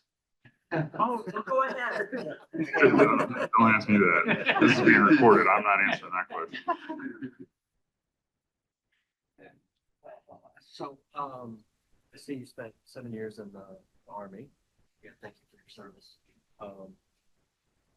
As a leader, what experiences and what skill sets do you believe you obtained from, whether it's at the academy or on active duty, from that service that you can apply to this role? Sure. So my time in the Army was spent as an engineer, combat engineer. I loved every minute of it. And one of the biggest skills that I learned both at the academy and working in the Army, that I think is very applicable here is the relationship building.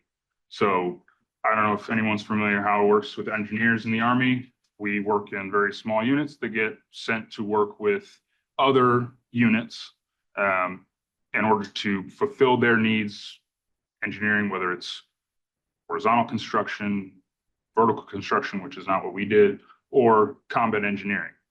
And so building those relationships, maintaining those relationships, and being able to articulate what we can do, how quickly we can do it, and the limitations and combat multipliers that we provide, and being an advocate for myself and my team, I think was an important skill that I learned. I think the other skill that I learned was the rapid decision-making that has to happen in high-stress environments. Not that this would be I'm not looking at this as a high-stress environment in that sense, but the ability to make decisions either with limited knowledge or unclear outcomes, I think is a skill that I definitely honed, was taught at the academy, honed in the military.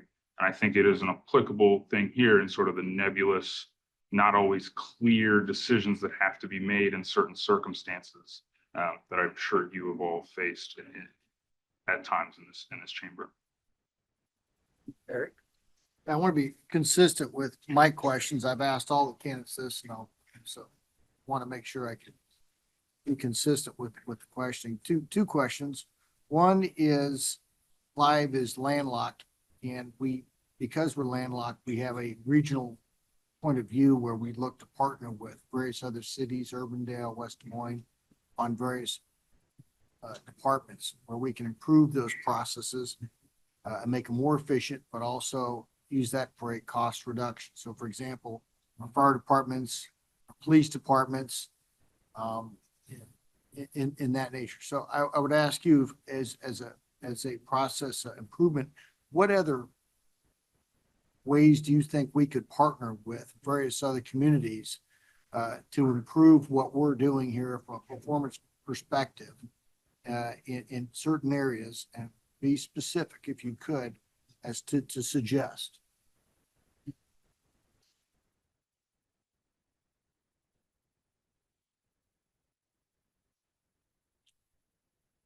Yeah, I would want to take that question away to think about it a little bit more, in terms of the specificity of things that we can partner on. And you don't have to be specific. Yep. Maybe give some broad terms. Give me something here. Sure.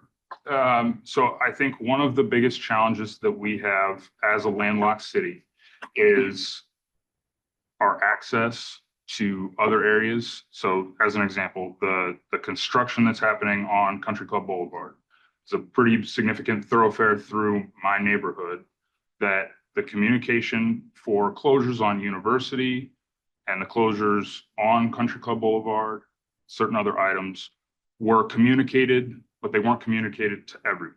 So certain individuals in Country Club were notified about certain closures, certain individuals in other areas were notified. And so it was more of a community communication piece that stretched across the different areas that, while it may not necessarily affect me directly, and there's construction happening all across Des Moines, it's crazy.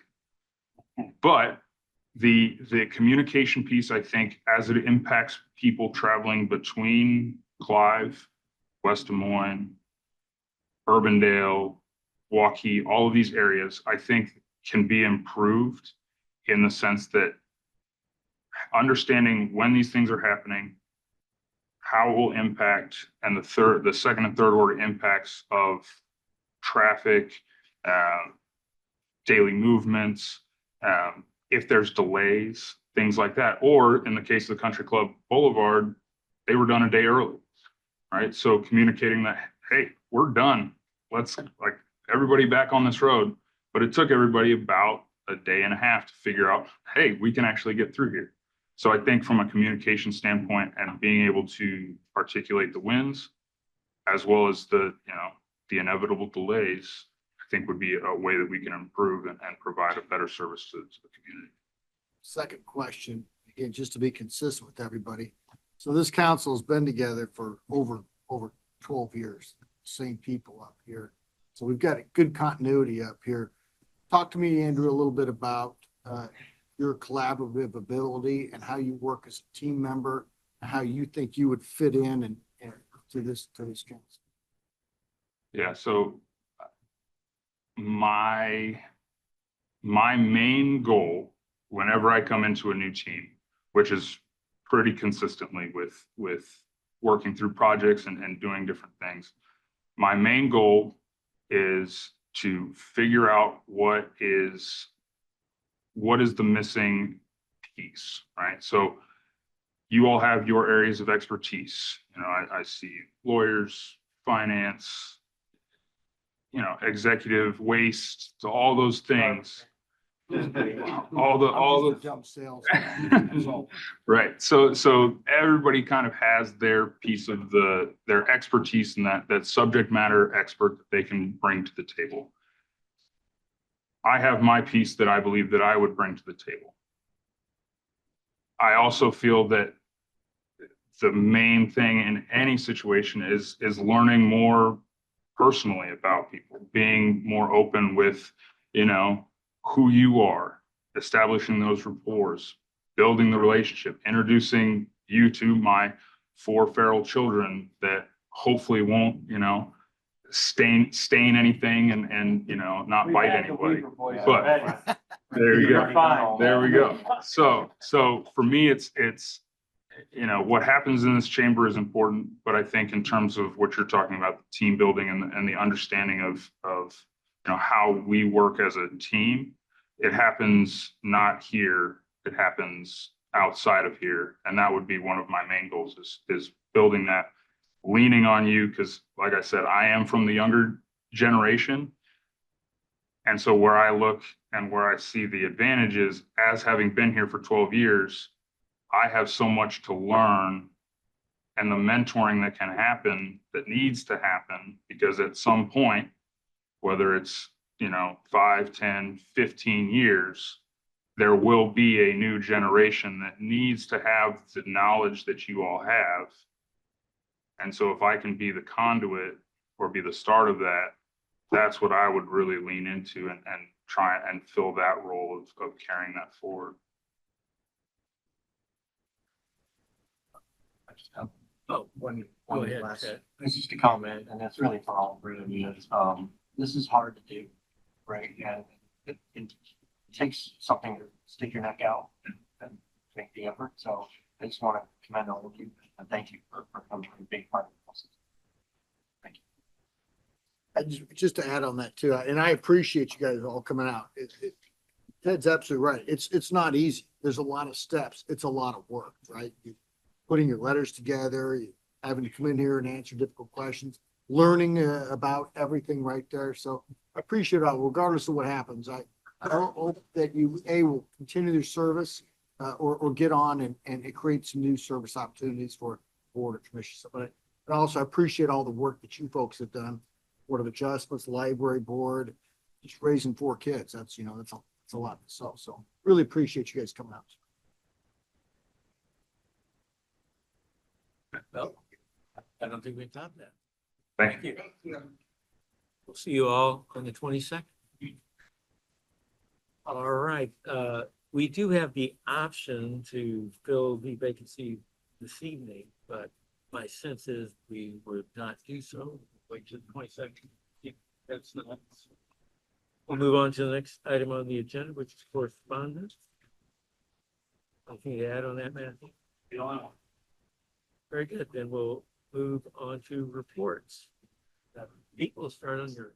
Thank you, Your Honor. So next week, Councilman Klein, Councilwoman Judkins, and I will be making a trip to Washington, D.C. Our friends from the Greater Des Moines Partnership and everybody who attends the DMDC trip will be in town at that time as well. We secured meetings with Senator Ernst, with Congressman Dunn, and staff for Senator Grassley. So we appreciate very much all of their time.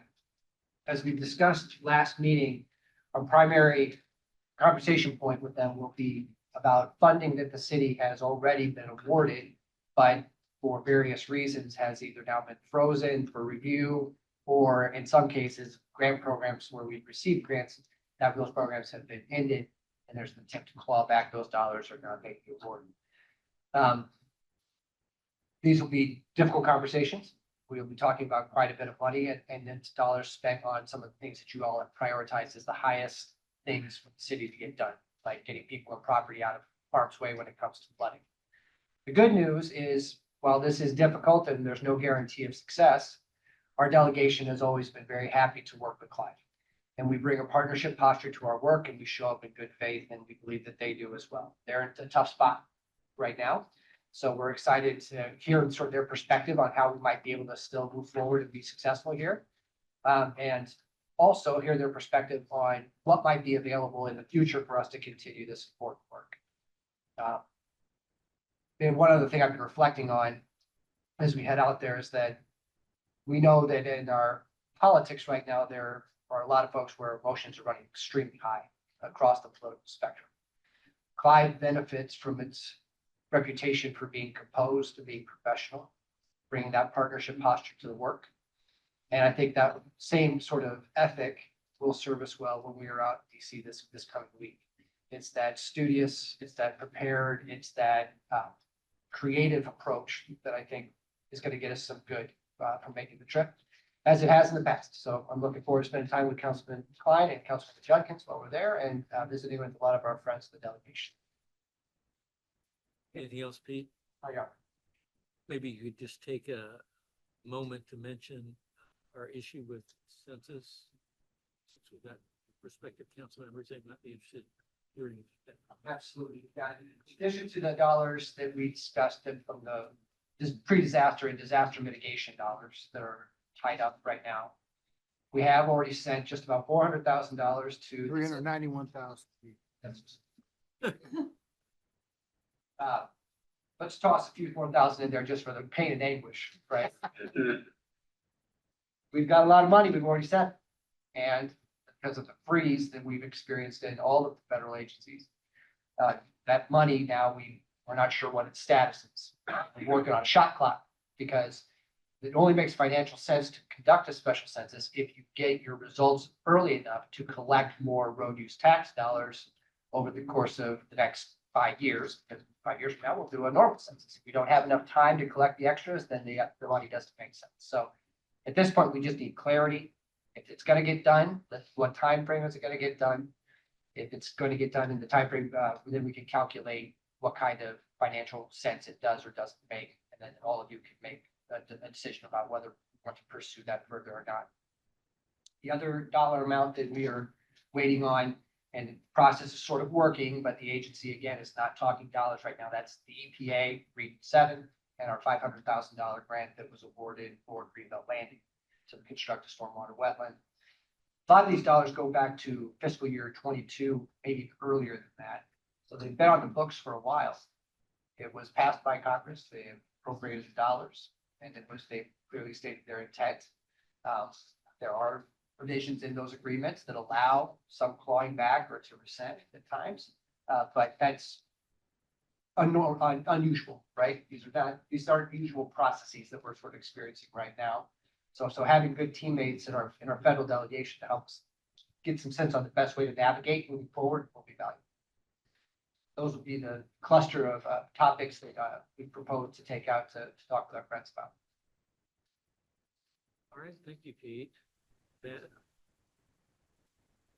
So a couple items that I wanted to bring up to the council is, of course, the police open house that we will have here in a couple weeks, and I'll send it a note on that or invite on that for everybody's calendar. Also, we'll have, speaking of Food Truck Fridays, as we mentioned a few times, we'll have our staff appreciation Food Truck Friday on June 6th. And I will also send a calendar invite on that. We'll roughly start around 4 o'clock. And we'll have a program similar to what we've had in past years with the food trucks and interacting with the community. Also wanted to give a legislative update too, that we are anticipating further amendments coming. We actually have a little bit of a sense of what they may look like to the latest property tax bill. We won't see the official language till probably early next week, and we're being told that a subcommittee on the amendments for the latest round of bills will be held next week. These amendments do make some adjustments in terms of what the residential rollback transition could look like. It is, at least what's being discussed in these amendments is not jumping the residential rollback up as fast as what was introduced in previous bills, which would result in a significant shift to residential taxpayers. It also has a few more changes in terms of a homestead tax exemption. That's been discussed in both bills that have been introduced this session. It's modifying it to a percentage base exemption, a 25% homestead exemption is what's at least we've heard is being discussed. But we'll see what the actual language looks like in the amendment. So we're already starting to play around with our models to see what that looks like. We definitely still have some time in the session left, although the per diem runs out tomorrow. And so we'll see what that motivates folks down there in terms of getting budgets passed and getting through the legislative session. But I would say that property tax is still alive right now.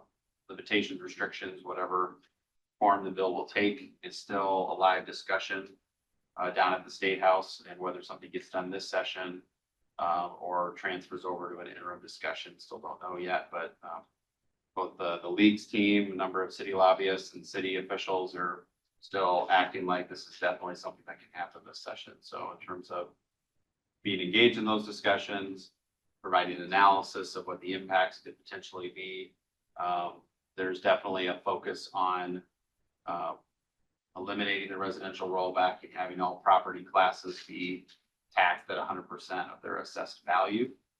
And then what other exemptions, particularly on residential property, come into place. That does create challenges in how you do that transition, and that's been a discussion on every legislative, the bills that have been introduced previously this session. So what that looks like going forward, and of course, the economic development community, the number of private developers have been engaged, and how does this impact economic development tools like tax increment financing and tax abatement? It feels to me like these amendments are looking to allay some of those concerns that they've heard from the development community. But again, the proof is in the actual amendment language when we see it. It sounds like they are going to look at amending this bill, not introducing the new bill. So there's kind of some legislative, if you have so many amendment chances on an existing bill versus introducing a new bill. So, we're definitely in the last couple of weeks, it sounds like, potentially at the session. So we'll see what happens. It could happen very quickly, or it could happen not at all. So that's very typical. As many of you know, particularly Councilmember Jenkins being a lobbyist down there at one point in time, that it can happen at the last minute, and then you're picking up pieces after the fact and trying to figure it out over the interim. Hopefully that isn't the case where we're trying to fix a bill that gets passed at the last minute the next session, but it wouldn't be the first time that's happened. So that's the main piece of legislation that is cities are very focused on, and counties and schools, because those bills have impacts on all those local government entities in terms of what the future looks like for a key revenue source for key services like public safety, parks and library, general government. So we'll see what that looks like. The last item that I had, and won't steal Dark Commissioner McCoy's thunder, but one thing that I wanted to bring up to the council is our commissioners with Councilmember McCoy as the primary and Mayor Edwards as the alternate. We have some DART meetings coming up. They have a DART Commission meeting next Tuesday, which received clarification that each community is going to be asked to give their sense of where their council is at on the whole ridership or coverage model, and where we may be falling. And it isn't a formal vote at the commission meeting next week, is what I've been told.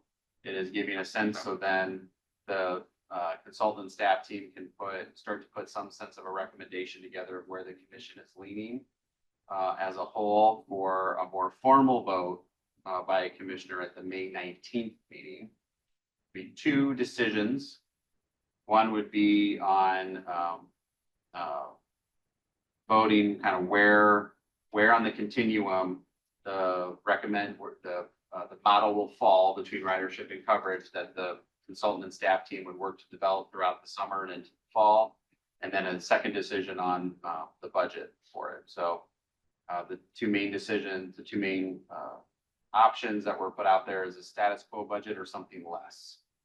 And that will be another decision point. So that'll be important for our commissioners to have kind of a sense of where the council is at going into those discussions and those votes. Again, it's not a final vote on a system by any means. That's coming later in the year.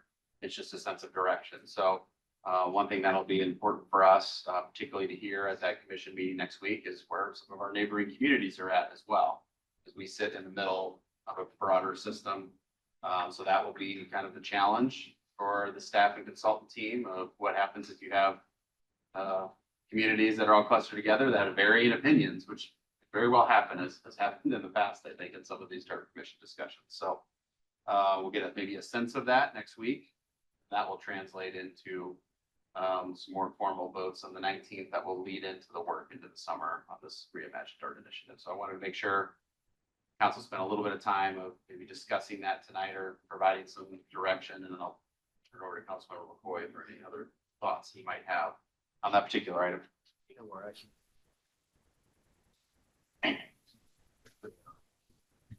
Which is coverage. I mean, it's not even what's called. Others?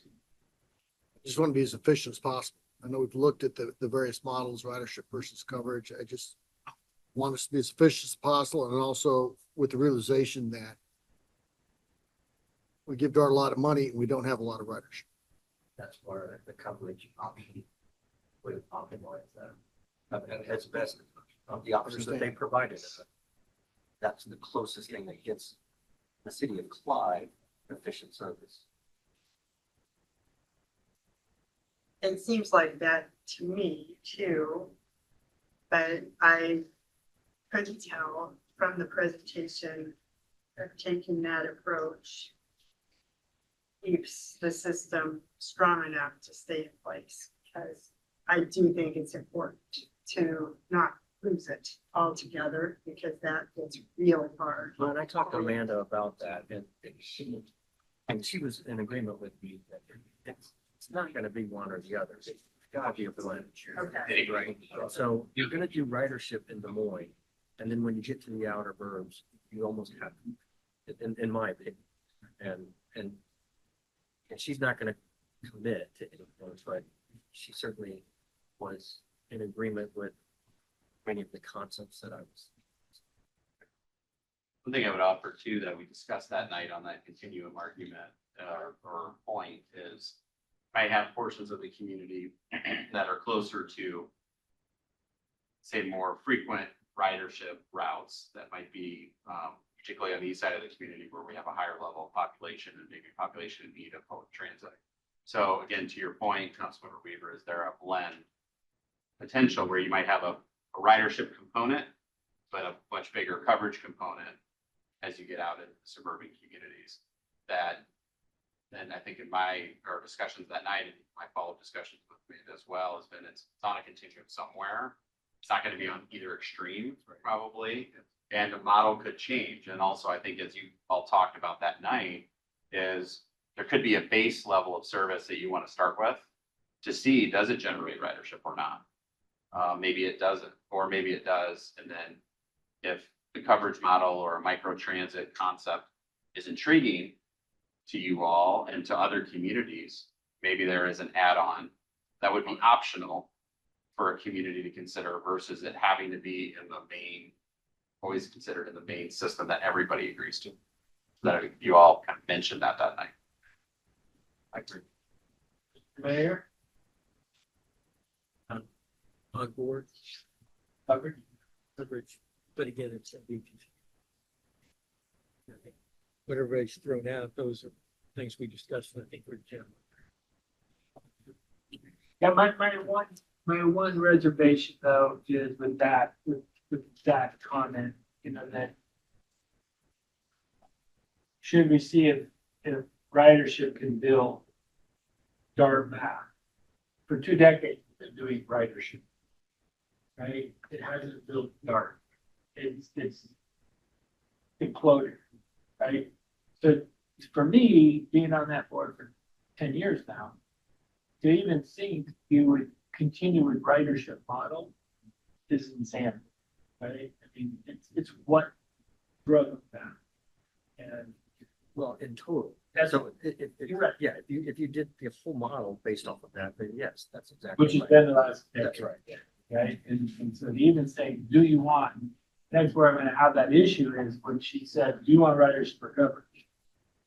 It's not that easy, right? Ridership brought you here, you're broke.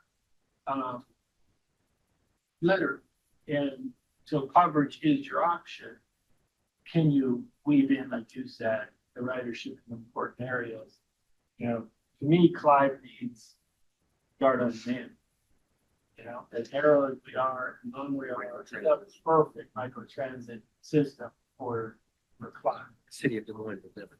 That's right. And they should. Right. I get it. It's not in their best interest. Look, we need coverage for 86th Street, Hickman University. Those are the main thoroughfares that utilize DART based upon all the metrics that we have. And how that gets there, Mike, as we looked at DART on demand, is it a coverage model? The consultants have said a number of different things, but that's where the bulk of our citizen needs are based upon our investigation. I just wanted to make sure I got your all input. That will be how I vote, as the board wants. The consensus, majority will be to move it that way. I do also have the question and a problem with, do you keep the budget status quo or something less when you know that something less is coming? Yeah, that's not even their decision, right? That could come. So. This property tax legislation that's being proposed, but particularly if there's the hard cap on rate limited levies, which is our general fund, but their transit levy that's levied in Clive and all the communities. If it's a 2% or 3% hard cap, that will result in less, much less. But that's not the darn board's decision to make. It's, you have to react. Yeah, but I do think that the dartboard needs to make a decision. That's a bigger decision, right? That will certainly change the entire environment. Today, losing the amount of money Dart is losing, you can't go status quo, right? The status quo is fair. The money that you don't know what the federal government's going to do with funding. To do a status quo budget, I've been saying for the last 6 years there, is irresponsible. And we've been doing a status quo budget 6 years saying, but what if funding comes? But what if the legislators give us sales tax? But what if the legislators give us, a piece of road tax or whatever? What if? So we've been running, I say, and I know I'll get in trouble tomorrow for this, someone that watches or listens, but we've been running 2 sets of books, right? The what if book and the real reality book. And we all want the what if. That's not reality. And it's put us in a position that that agency is now in financial trouble.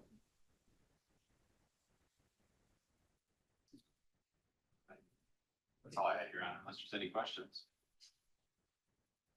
Anything legal? No report, Your Honor. Michael?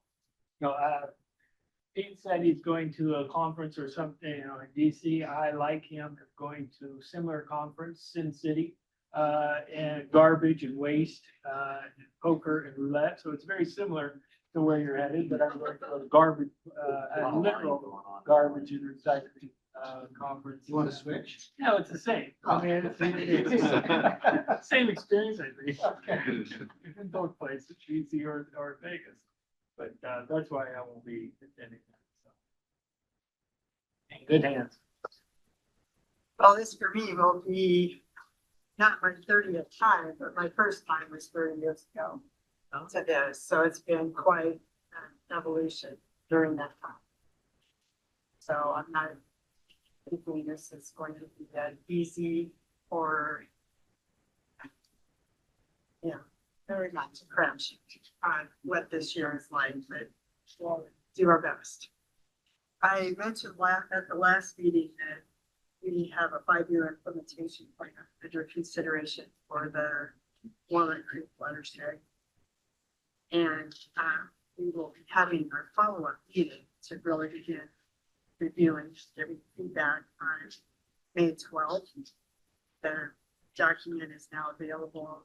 If you have a question, I would like to look at it, get it prepared.